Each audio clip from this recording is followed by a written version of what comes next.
Laptop computer spins onto the screen, opens, and displays ATP Education Program webinar series, closes, and then spins off the screen. Hi, everyone. Welcome to Communication, low-tech, assistive technology to support students on the autism spectrum to communicate throughout their school day.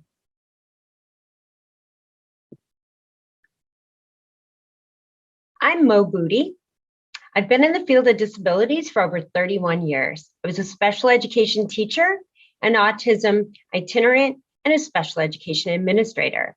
I was the director of autism and intellectual disabilities for the Chicago Public Schools. I'm now the proud owner of AIEPA, which stands for Advocate and Instructional Expert for People with Autism. Let's begin. Autism is a developmental disability that significantly affects the verbal and nonverbal communication and social interactions. It involves engagement in repetitive activities and stereotype movements. Some demonstrate resistance to environmental change or change in daily routines. Some also demonstrate unusual responses to sensory experiences.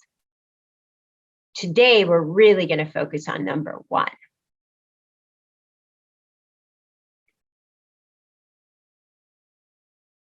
The students with autism may display a range of different deficits and delays in communication. Some might be nonverbal.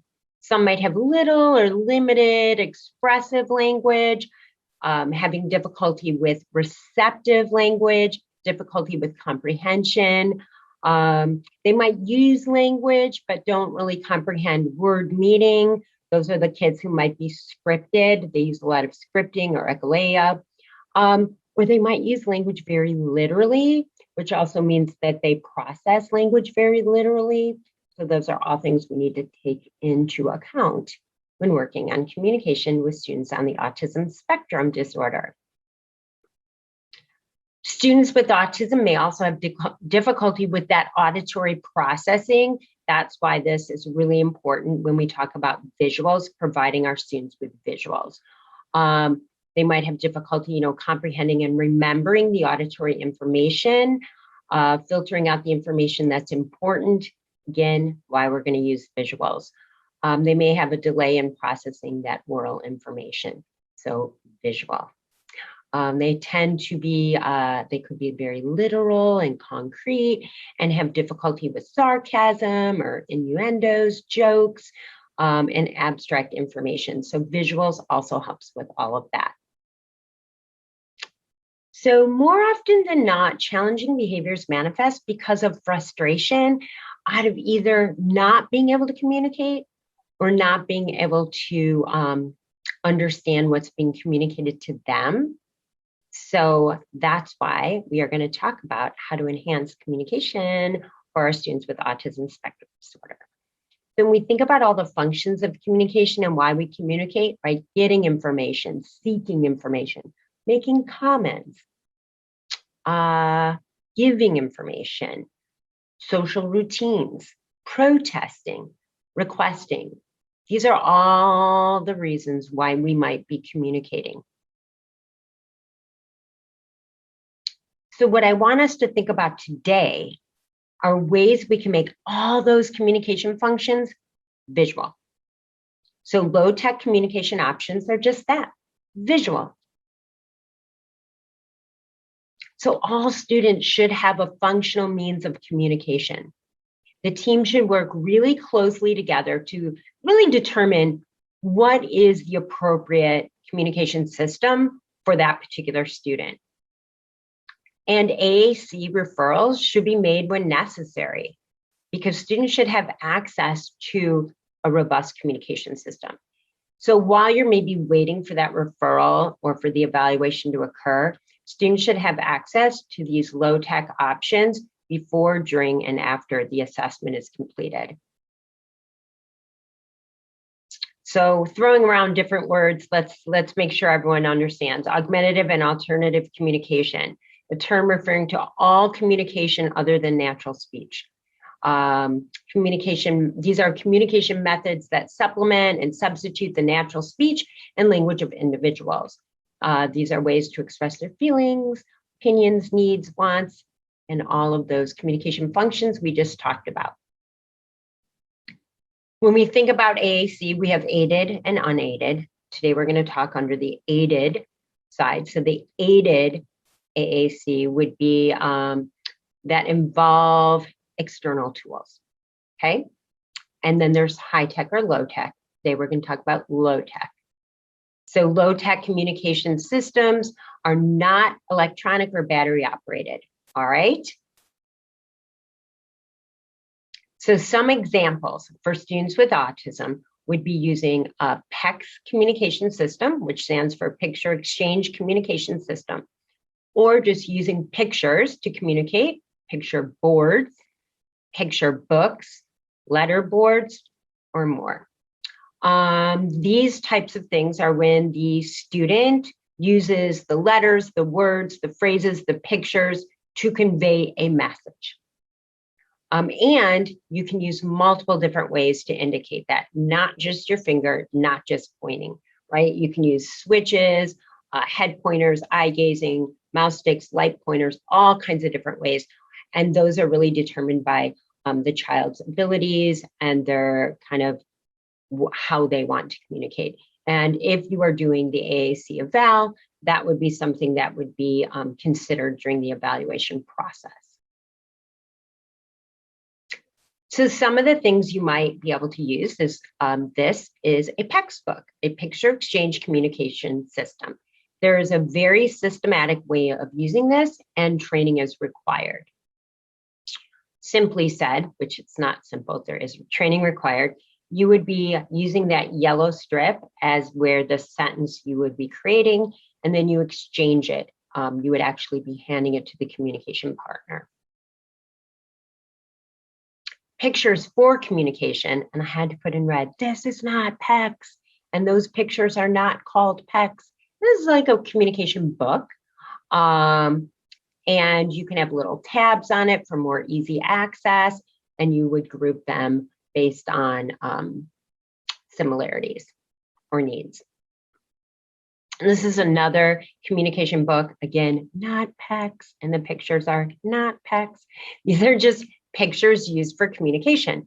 Again, you can have these tabs on the side for easier access to open the book. Other forms of some communication boards, the one on the left might be a little bit more like a choice board during a mealtime. And then one on the right is a core board, which we can talk more about. And there it is. Now, in your classroom, you can use an oversized core board. And you can hang this up in your room to access communication all day long, right?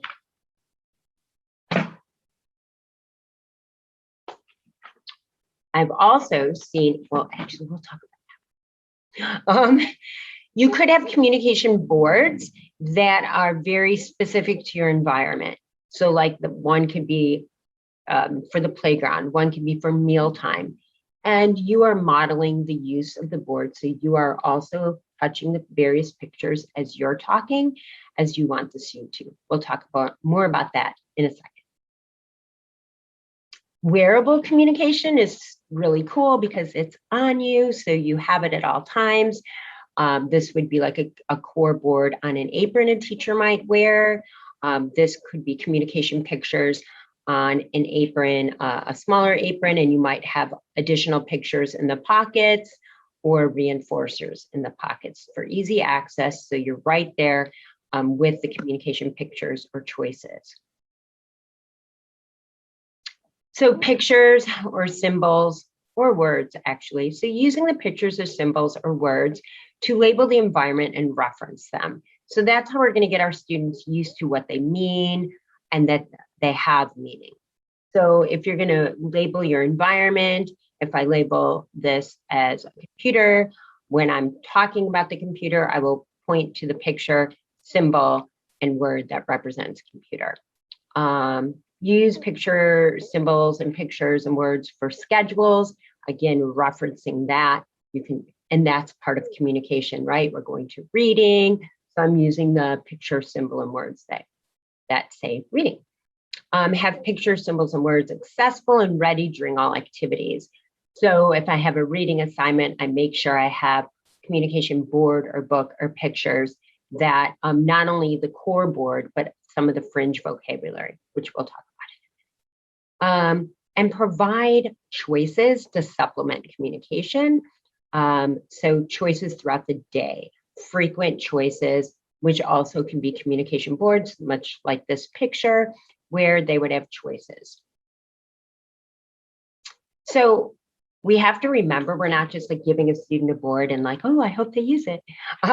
So aided language stimulation, it's much like when a baby is little and we model over and over and over again, da, da, da, da, da, da, right? And then one day the baby says, da, da, woohoo, and we throw a party. So we need to remember, we cannot just give this board to a child and expect them to understand what that means. We have to model it as a form of communication. Just like when a baby is born, they're not born saying words and language or sentences, right? But we are talking to them in language and sentences, just like we would with our communication boards. So some tips to using them. So give time, right? Because this is new. So if you think about how many times you probably said da-da before a baby said da-da, like 500,000 times, right? So we need to keep that in mind when we're using these boards. So we are modeling the language, we are pointing to the pictures, but give them time to process. Most students may have expressive and receptive language delays along with slower processing speeds. So it might take them longer to locate the picture or to process or to find the answer, to formulate the answer. Think about this, learning to communicate could be really frustrating, but not being able to communicate is much worse. So really allow the time to process, allow the time to plan, and have the communication boards accessible and model them and honor what they're communicating. Even if it seems like it doesn't fit in with the activity, then get them to maybe tell you more. If they're telling you something like put away, maybe they're trying to say they're finished with the activity you're doing, right? So honor it by responding to it. So here's what I was talking about, core vocabulary versus fringe. So when you have something that's like a core board, you can have additional fringe vocabulary, either in a separate board, or in this case, we have it attached in these rings. So for example, if I'm doing an activity in class and it includes something about weather, I have my fringe weather vocabulary here. So the core is the most commonly frequently used words. They're more generic. They can be used across multiple environments. They make up like 70 to 90% of what we say. But then fringe is that specific topic information, right?